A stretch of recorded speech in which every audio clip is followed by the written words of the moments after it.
Еще одна смерть на водном объекте. 17-летний подросток утонул сегодня в Карабулакском пруду. Трагедия произошла после полудня.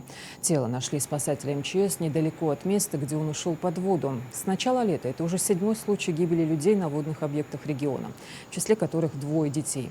4 случая произошли на реке Асса, еще 3 в прудах. В чрезвычайном ведомстве призывают соблюдать меры безопасности, не купаться в запрещенных местах.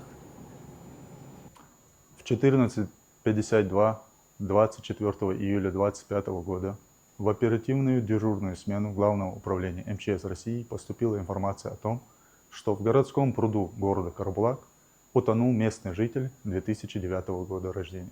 В 15:22 тело пострадавшего было извлечено без признаков жизни. Причина происшествия устанавливается.